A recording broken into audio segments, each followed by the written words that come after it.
In the end, the Spartans' true strength is the warrior next to him. So give respect and honor to him, and it will be returned to you. First, you fight with your head. Then you fight with your heart. What is it? A Persian messenger awaits you. Do not forget today's lesson. Respect and honor. Respect and honor.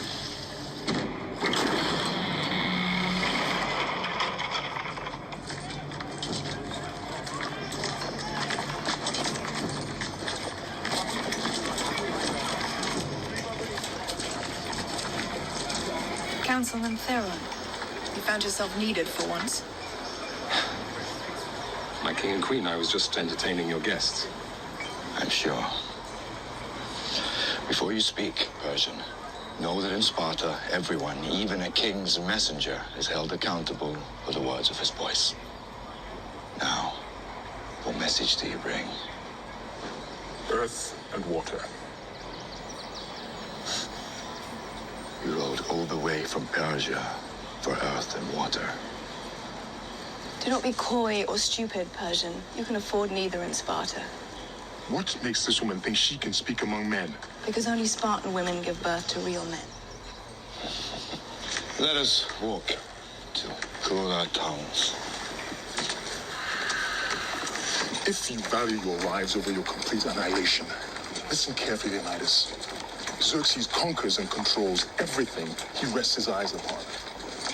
He leads an army so massive, it shakes the ground with its march. So vast, it drinks the rivers dry.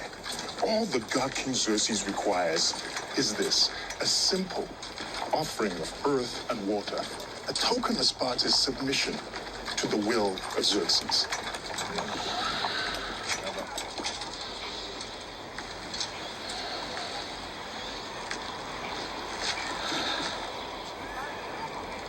Submission. Now that's a bit of a problem. See, rumor has it, the Athenians have already turned you down. And if those philosophers and boy lovers have found that kind of nerve, then... We must be diplomatic. And of course, Spartans have their reputation to consider. Choose your next words carefully, Leonidas. They may be your last as king.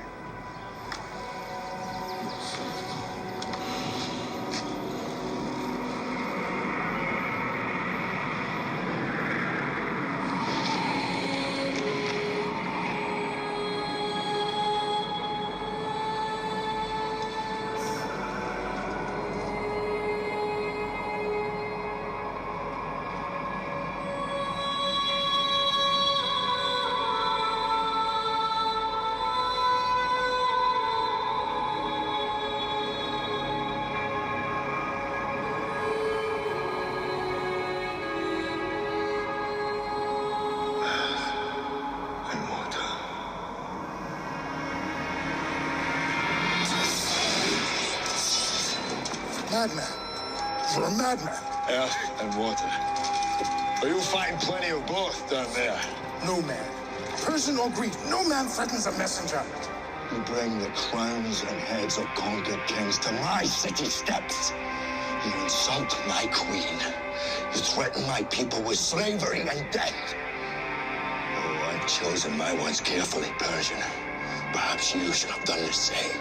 This is blasphemy. This is madness.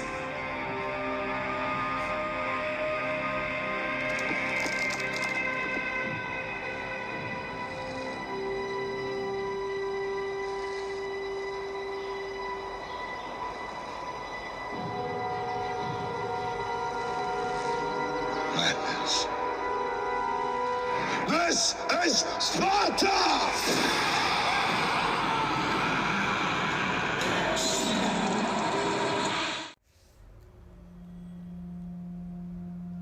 Woo! Woo! That was pretty hot. It came in pretty quick, all right? Before we talk about kings, battles, and legacies, let's step back, far back, into another time. It's year 480 BC. Greece is not yet one united nation, but a patchwork of quilt of city-states. Athens, Sparta, Corinth, Thebes, each with its own government, its own customs, but all sharing one language, one culture, one fierce love of freedom.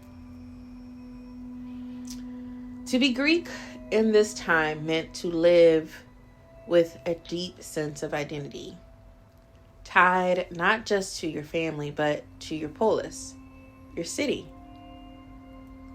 Your honor was your people's honor. Now, this era was an era when philosophy was beginning to stir.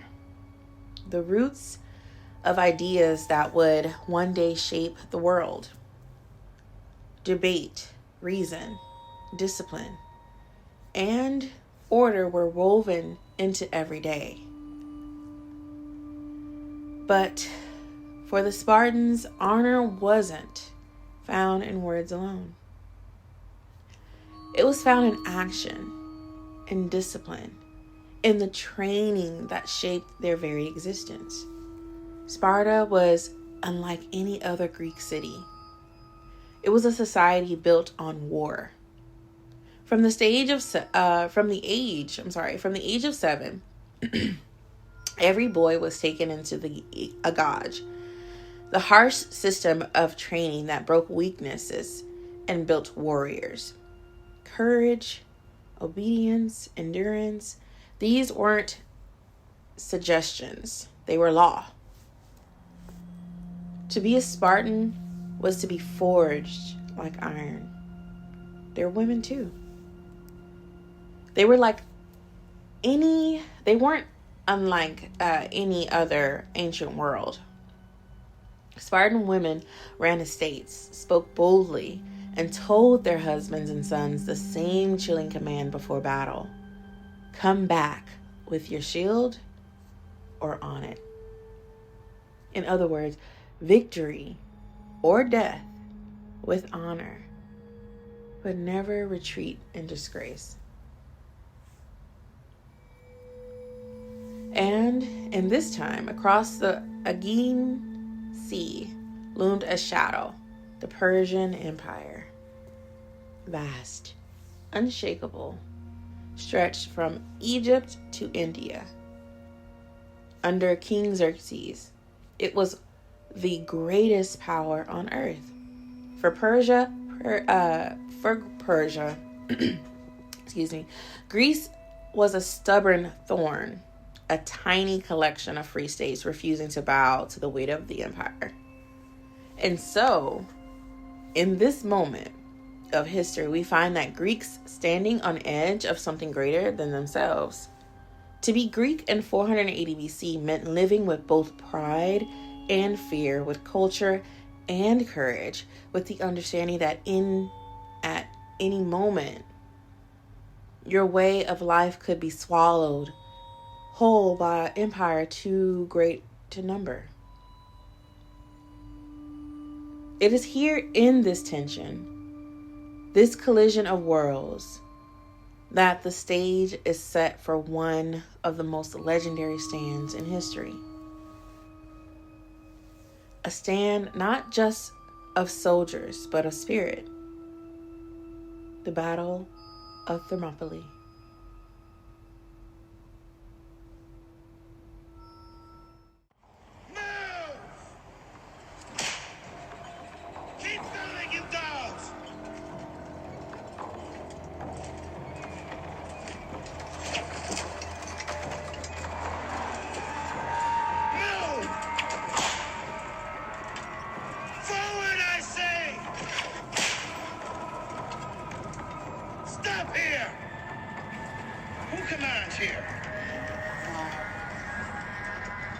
I am the emissary to the ruler of all the world, the God of gods, King of kings, And by that authority, I demand that someone show me your commander.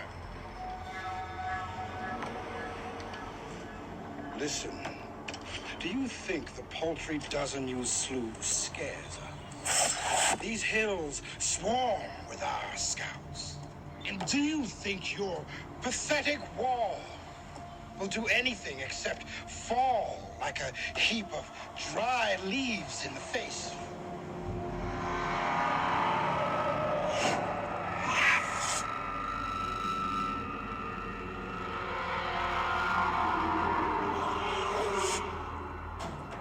Our ancestors built this wall, using ancient stones from the bosom of Greece herself, and with a little Spartan help.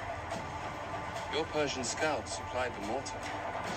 You will pay for your barbarism!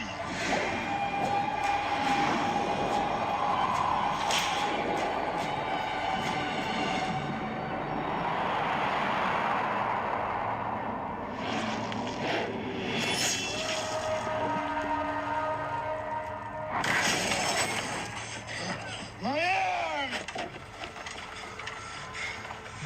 It's not yours anymore. Go now. Run along and tell your Xerxes he faces free men here, not slaves. Do it quickly, before we decide to make our wall just a little bit bigger. No. Not slaves.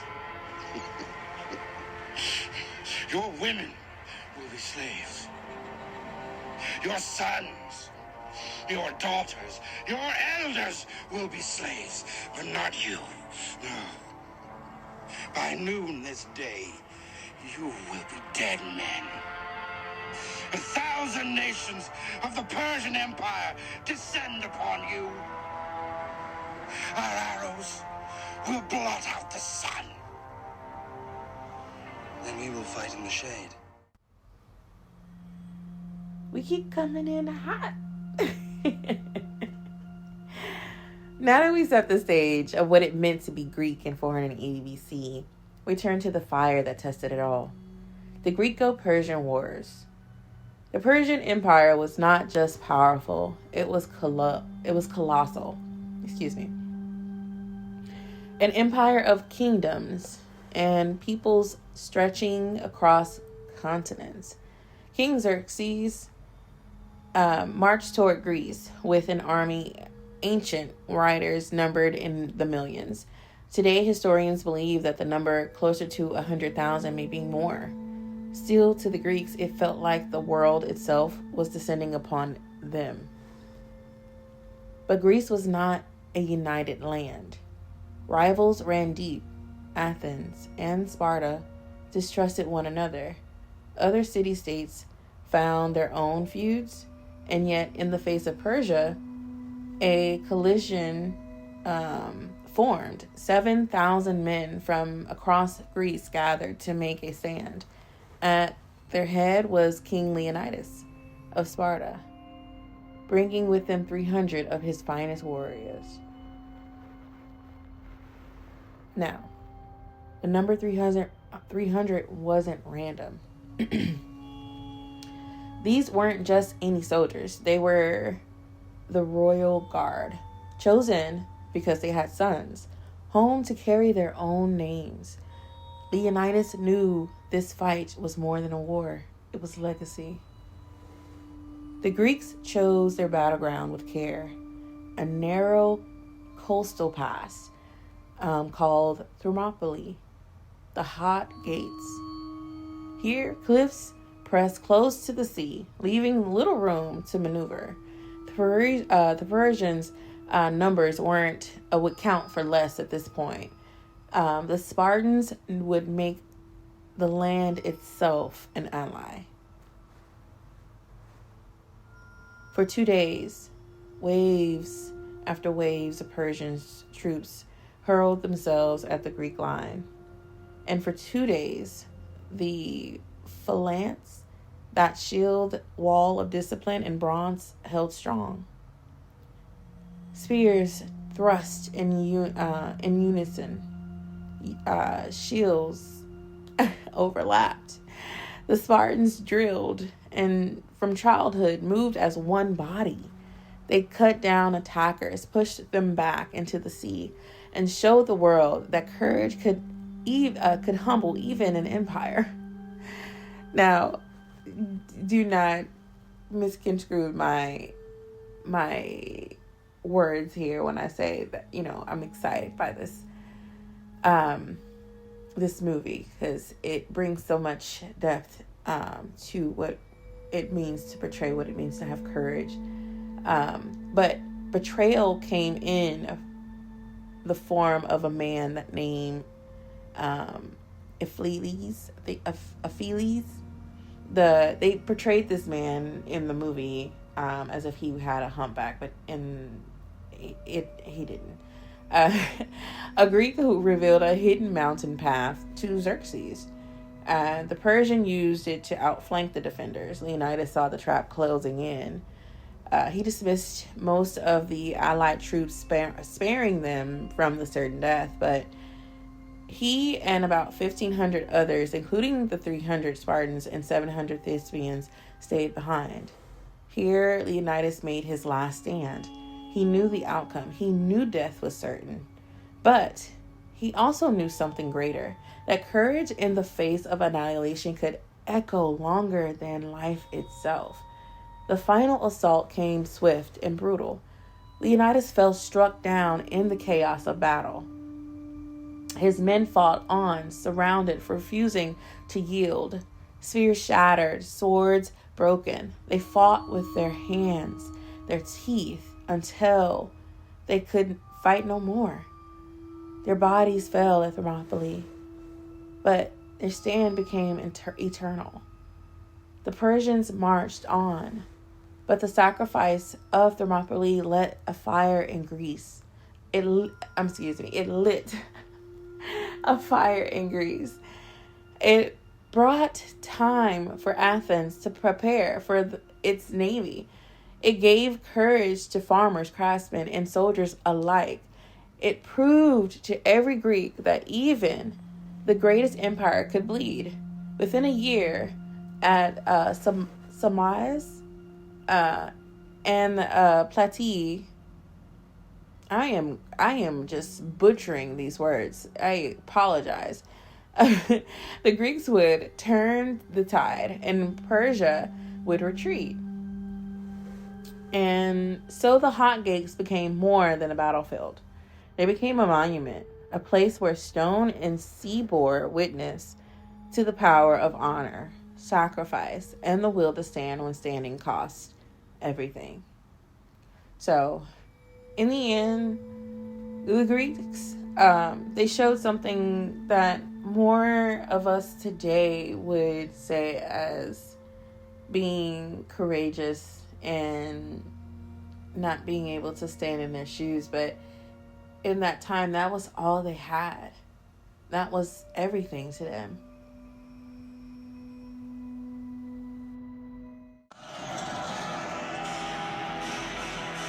This is where we hold them. This is where we fight. This is where they die. And these shield boys. Remember this day, man. For it will be yours for all time.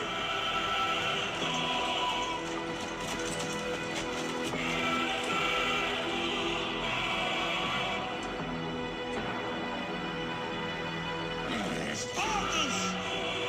Lay down your weapons!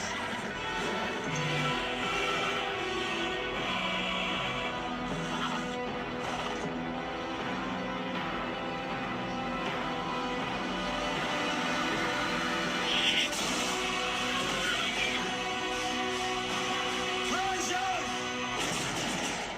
Come and get them!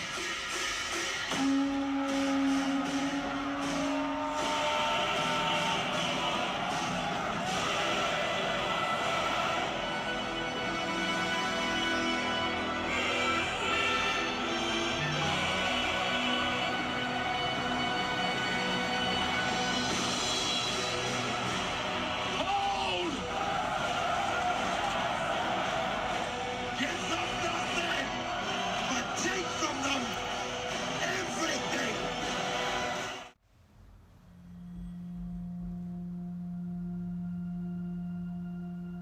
Now, before we dive into the heart of what this story means for us today, we have to talk about the lens through which most of us know it.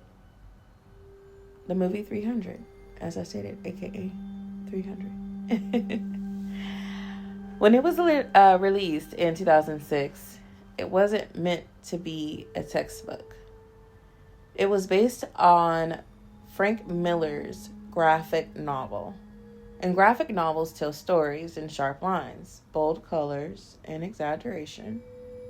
The movie took those exaggerations and made them live on screen. But where did the movie get it right? Where did it step away from history? First, what it got right. 300 captured the essence of courage. It showed us Leonidas standing against impossible odds, his men refusing to retreat, their discipline turning them into one unbreakable wall. It showed us that a small group with purpose can hold back a flood. And in that, it honored the heart of Thermopylae. Now, what it got wrong. And here's where we separate history from storytelling. In the film, the Spartans fight bare-chested with nothing but a red cape and a shield. It's cinematic, but in reality, Spartan warriors wore heavy bronze armor, helmets, breastplates, and greaves full of protection. The real battle was fought in a slow-motion acrobatics, but in the grinding, disciplined march of the phalanx. In the film, Xerxes appears as a towering giant, dripping in gold and jewels, claiming godhood. In history, Xerxes was a man, a powerful king.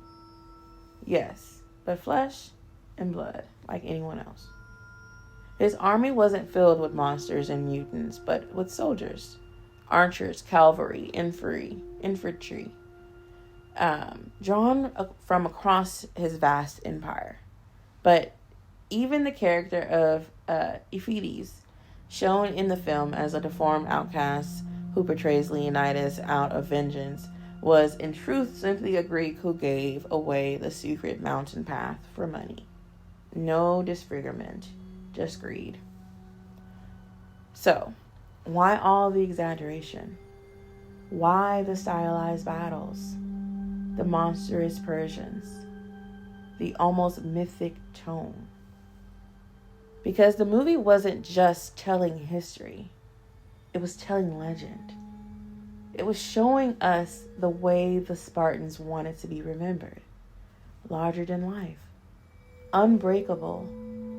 Touched with the glow of myth. And that's the power of story. It doesn't just record what happened. It interprets it. It shapes memory into meaning. The Spartans died in one moment of time, but through legend, their sacrifice became timeless. So, when we watch 300, we're not watching a documentary. We're watching a parable. We're watching the spirit of the story carried forward in the ways that stirs something deep in us. A reminder that even though history may have looked different, the heart of the message, courage in the face of fear, sacrifice in the face of defeat, still burns true.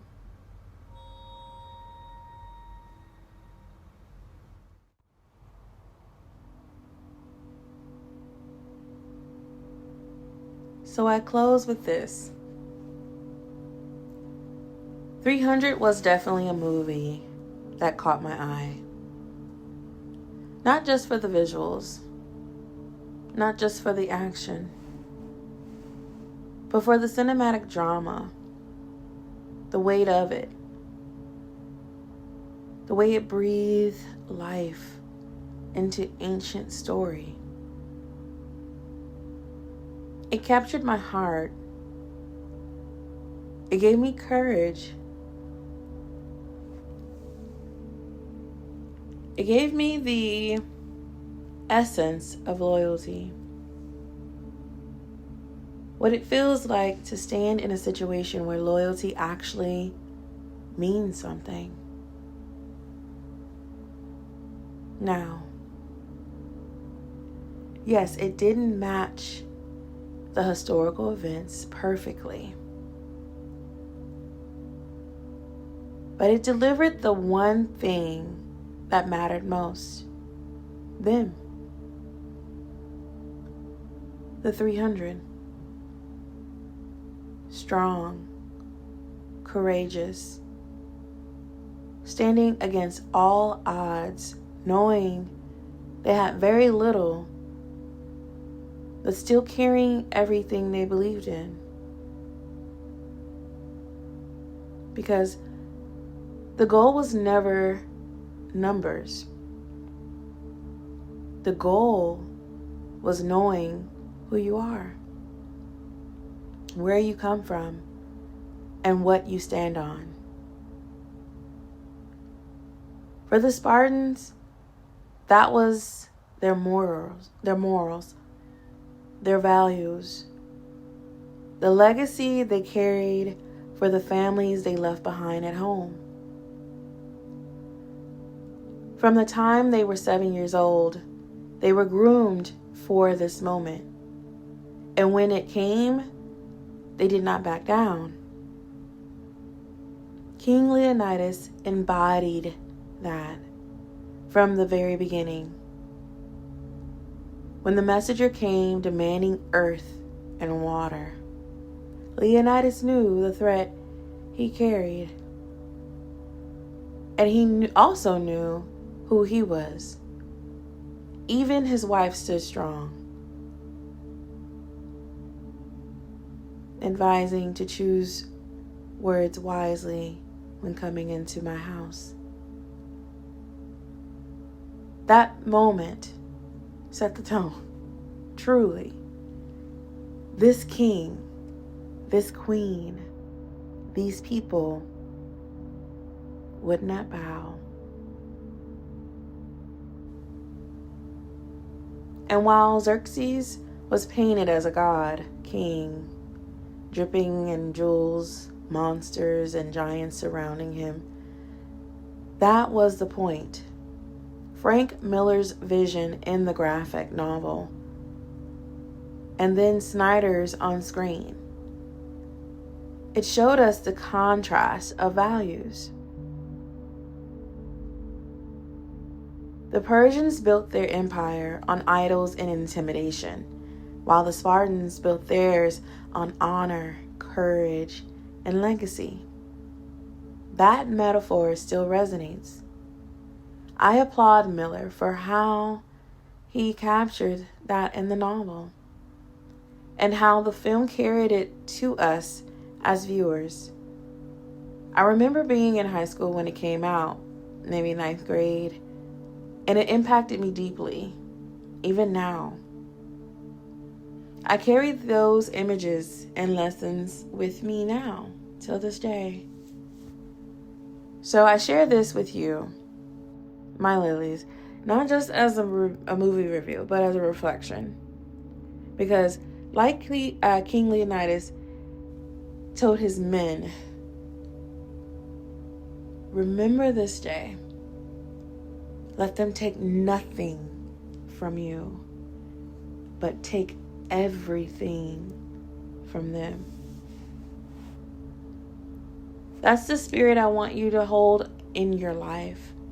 Stand strong, lead with courage, carry your legacy, live out the legend that you know God has placed inside of you.